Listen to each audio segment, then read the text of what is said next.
Hi, welcome to the Watson Billing Agent. This video is to get you started with the Watson Billing Agent Accelerator. To get started with Watson Billing Agent, there are three high-level steps that are required. The first step is to commission the required Watson services. The second step is to configure the application. And the final step is to build the application and start it.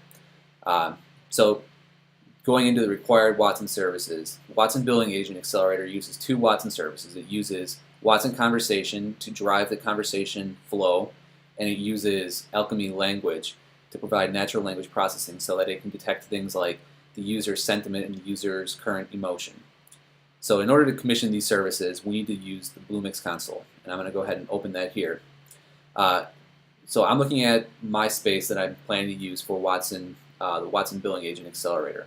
I've actually gone ahead and created an instance of Conversation, but if I need to create an instance of Alchemy, I just click on this Create Watson Service button, and it'll prompt me to choose my Watson service that I want to commission.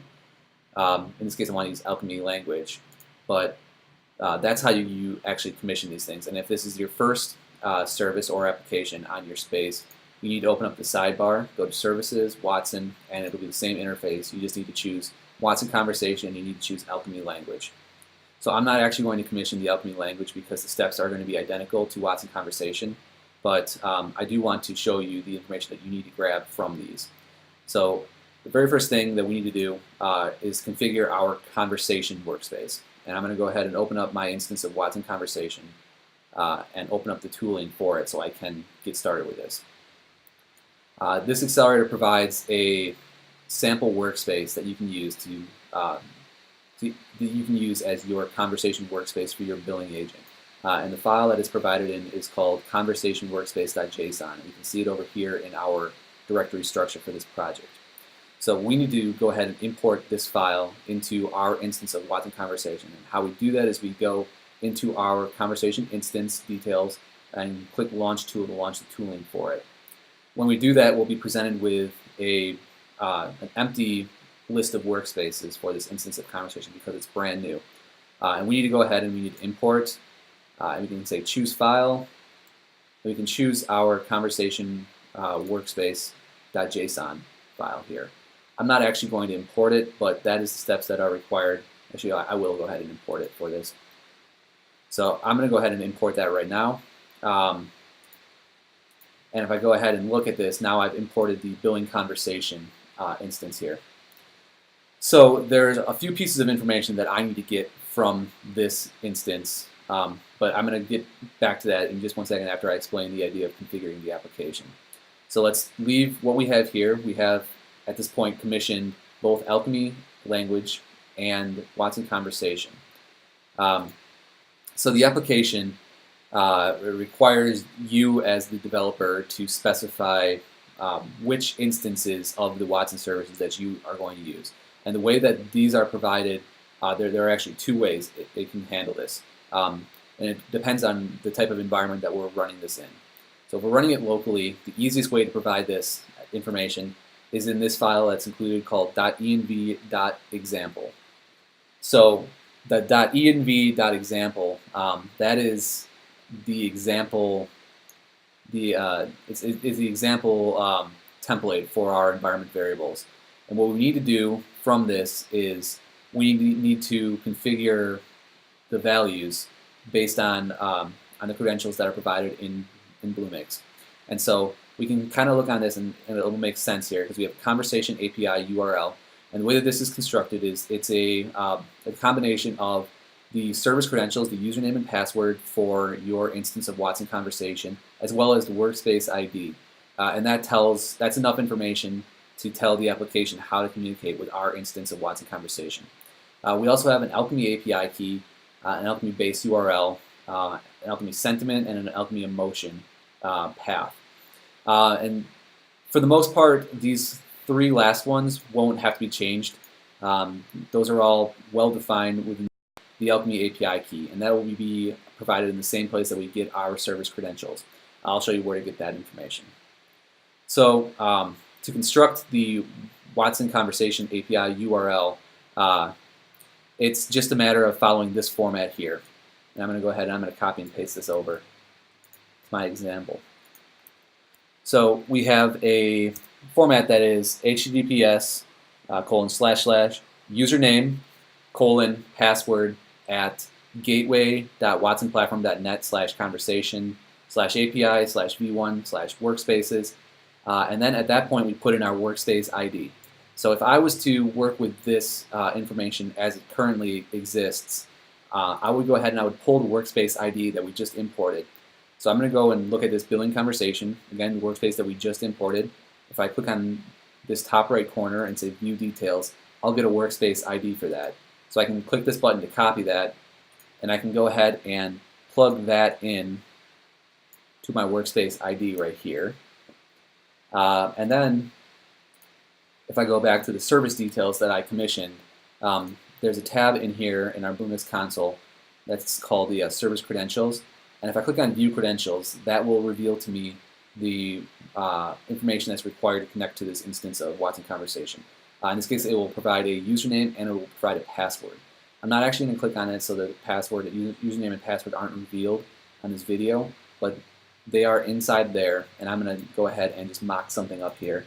And I'll just pretend I typed in my username, which is going to be a series of characters and numbers. And then there's also a password. So I would plug in a password right here as well. And with those three pieces of information, I can construct the conversation API URL. On a similar note, if I was to go into my Alchemy API instance, which I haven't commissioned for this video, but inside of Service Credentials, if I clicked on View Credentials for the Alchemy API instance, that would have an Alchemy API key, and I would plug that directly in to the Alchemy API key in .env, that example. Now when I'm done with this template, it's very important that I save this file as .env. So I will want to go ahead and I want to say save as, and save my .env.example file as my .env. So when the application starts up, it will look for values in the file called .env, and it will pull those values, and that's how it knows what to look for when it makes those connections. So again, save as .env, that is where your application will look when you're running it locally to configure those files, or configure those connections. Likewise, we also have a file in here called manifest.yml.example. And this also functions much like .env, except this also contains information on how to commission or how to deploy your application to a Cloud Foundry environment. So we can see where our application is going to be deployed if this was to be used as our manifest file. We also have the same environment variables here. So at the end of it, you'll want to bring the same values in from your .env file and bring them over to your manifest.yml file. So you'll want to do the same thing there, and ultimately you'll end up with a manifest.yml.example file that has these values filled in. And remember, this is a YML file, it's not a .env file, so you have to follow the syntax of a YML file. But at the end of that, you'll want to save as, and save it either as manifest.yml or manifest.yml.something. Just something that you know this is your manifest file. So when you eventually want to deploy this to the cloud, you can actually go ahead and specify the manifest file that you'll be using to configure your application. And you can specify that with the -f with the -f extension to the cf push command. So if you don't have it saved as manifest.yml, I don't think you need to specify the -f if you are just using manifest.yml. But anyway, what this will do is when you actually push this out to a Cloud Foundry environment, aka something like Bluemix, this will go ahead and create these environment variables, and it will populate them with the values that are in your manifest.yml. And this is important because the way that the application is configured, it will initially grab the values from .env, but if it detects that it's then on a Cloud Foundry environment, so if you have it deployed to the cloud, it will then prefer the values that it finds in the Cloud Foundry environment variables, which are specified in the manifest.yml. So everything that is in .env, if we are in a Cloud Foundry environment, will be replaced by the value it finds in the Cloud Foundry environment variables.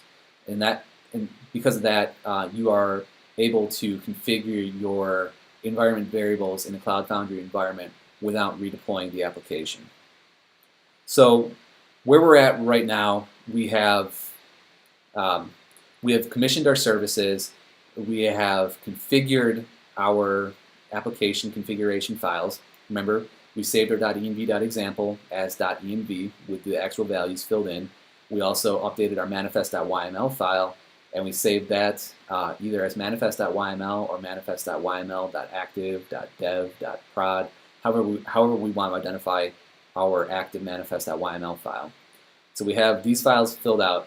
The very next thing that we need to do is we need to prepare our environment. In this case, we're going to be doing this locally. So we need to go ahead and we need to install all of our dependencies.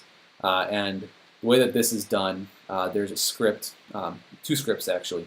There's a batch file and a shell script.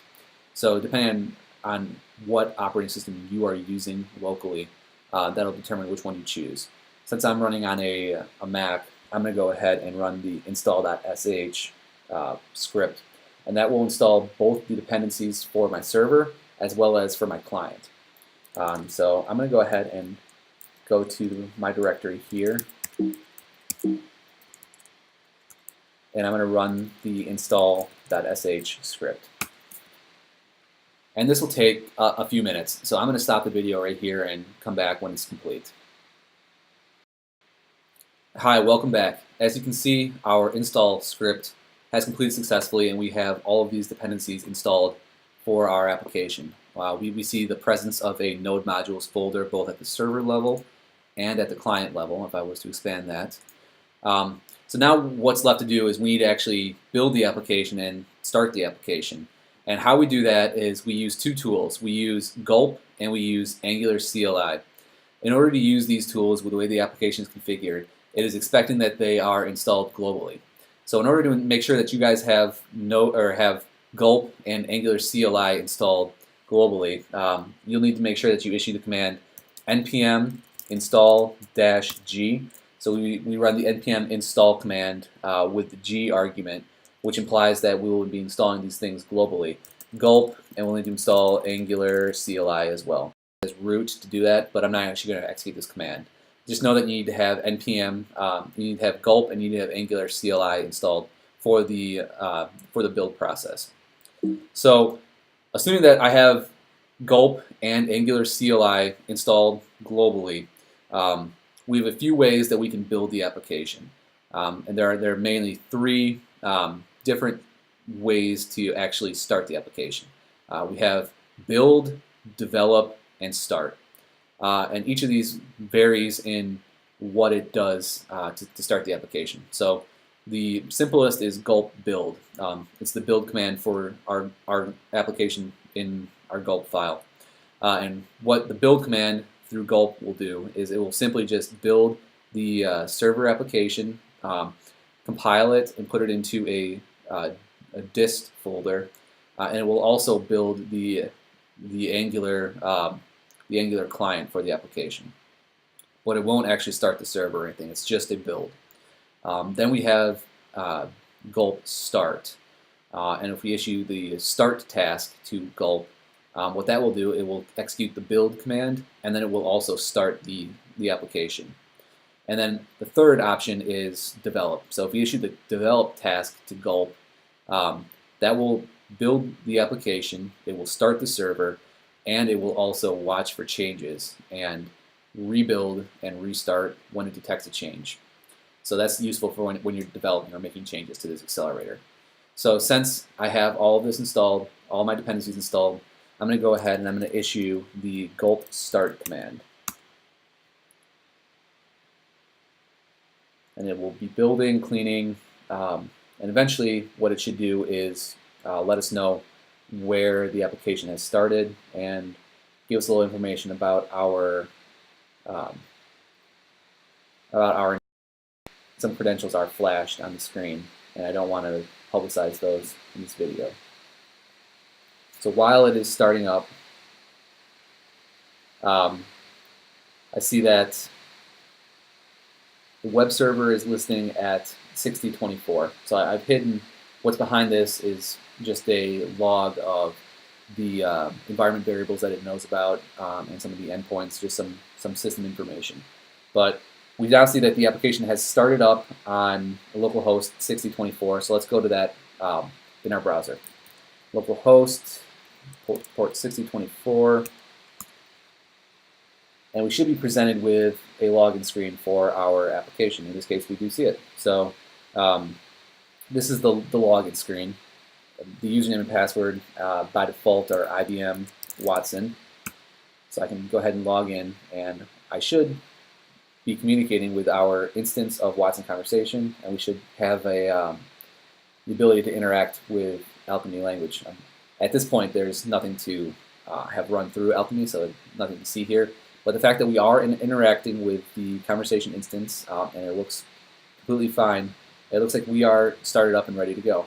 So I'm going to pause this video here and prepare to briefly show you guys how to deploy this application to a Bluemix environment.